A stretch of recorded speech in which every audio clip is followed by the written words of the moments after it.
ಮೇಷರಾಶಿ, ದೇಹಾರೋಗ್ಯದಲ್ಲಿ ಚೇತರಿಕೆ ಆಗತಕ್ಕಂಥದ್ದು. ಇವತ್ತಿನ ದಿವಸ ತಾಯಿಯ ಆರೋಗ್ಯದಲ್ಲಿ ಸ್ವಲ್ಪ ವ್ಯತ್ಯಾಸ ಆಗತಕ್ಕಂಥ ಸಾಧ್ಯತೆ. ಹಾಗಾಗಿ ಇವತ್ತಿನ ದಿವಸ ತಂದೆ ತಾಯಿಗೆ ಅಥವಾ ಹಿರಿಯರಿಗೆ ಮನಸ್ಸಿಗೆ ಯಾರೂ ಕೂಡ ಬೇಜಾರಾಗುವಂಗೆ ಮಾತಾಡಬಾರ್ದು ಅಥವಾ ಬೇಜಾರಾಗುವಂಗೆ ಕೆಲಸವನ್ನು ಮಾಡಬಾರ್ದು. ಯಾಕೆಂದರೆ ನಮ್ಮ ಒಂದು ಆಯುಷ್ಯ, ನಮ್ಮ ಆರೋಗ್ಯ ನಮ್ಮ ಕೈ ಮೇಲೆ ಇದೆಯಂತೆ. ಅಂಗೈಯಲ್ಲಿ ಅರಮನೆ ಇದೆ. ಹಾಗೆ ಅಂಗೈಯಲ್ಲೇ ಆರೋಗ್ಯ. ಅದು ಯಾವ ರೀತಿ ಇರುವಂಥದ್ದು?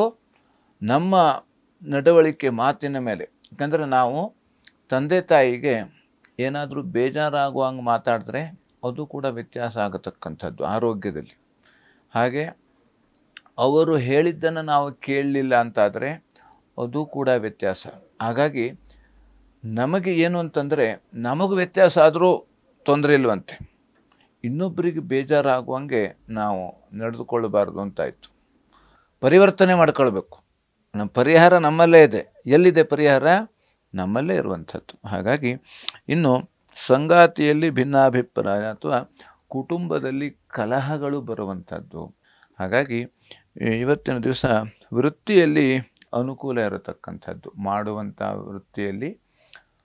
ಯಾಕಂದರೆ ಆ ಸಮಾಧಾನಕರ ವಾತಾವರಣ ಇರತಕ್ಕಂಥದ್ದು, ಅಥವಾ ನಾವು ಹೇಳೋದನ್ನು ಇನ್ನೊಬ್ಬರು ಕೇಳುವಂಥದ್ದು, ಅಥವಾ ಇನ್ನೊಬ್ಬರು ಹೇಳಿದ್ದನ್ನು ನಾವು ಕೇಳಿದಾಗ ಆವಾಗ ಸರಿಯಾಗಿ ಕೆಲಸ ಆಗ್ತದೆ.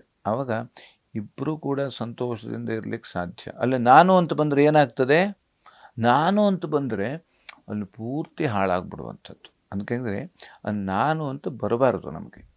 ಇನ್ನು ಶಿವಶಕ್ತಿ ಆರಾಧನೆ, ಶಿವನ ಆರಾಧನೆ ಅಥವಾ ರುದ್ರಾಭಿಷೇಕ ಮತ್ತು ಶಿವ ಪಂಚಾಕ್ಷರಿ ಜಪವನ್ನು ಮಾಡುವುದರಿಂದ ಅಥವಾ ಶಿವನಿಗೆ ಹಾಲಿನ ಅಭಿಷೇಕ ಮಾಡಿಸುವುದರಿಂದ, ಹಾಗೆ ಪಾಯಸವನ್ನು ನೈವೇದ್ಯ ಮಾಡುವುದರಿಂದ. ಯಾಕಂದರೆ ಇವತ್ತಿನ ದಿವಸ ಸಾಮಾನ್ಯವಾಗಿ ಗುಡಾನ್ನ ಪ್ರೀತ ಮಾನಸಃ ಎಂಬಂತೆ ನಮಗೆ ಆ ಒಂದು ಬೆಲ್ಲದ ಅನ್ನ ಅಥವಾ ಪಾಯಸವನ್ನು ನಾವು ನೈವೇದ್ಯ ಮಾಡುವುದರಿಂದ ಶಕ್ತಿ ಆರಾಧನೆ ಅಂದರೆ ಅಮ್ಮನವರ ದೇವಸ್ಥಾನದಲ್ಲಿ ಪಾಯಸವನ್ನು ನೈವೇದ್ಯ ಮಾಡಿಸುವುದರಿಂದ, ಅಥವಾ ನಾವು ಅರ್ಪಣೆ ನಮ್ಮ ಹತ್ರ ಆಗೋದಿಲ್ಲ ಅಂತಾರೆ, ಏನು ಶಕ್ತಿ ಇದೆಯೋ ಅದನ್ನು ಅರ್ಪಣೆ, ಬೆಲ್ಲವನ್ನು ಅರ್ಪಣೆ ಮಾಡ್ಬೋದು, ಸಮರ್ಪಣೆ ಮಾಡ್ಬೋದು, ಅಕ್ಕಿಯನ್ನು ಕೊಡ್ಬೋದು. ಹೀಗೆ ನಮ್ಮ ಯಥಾನುಶಕ್ತಿ, ಭಕ್ತಿಯಿಂದ ಎಲ್ಲವನ್ನು ಸಮರ್ಪಣೆ ಮಾಡಿದಾಗ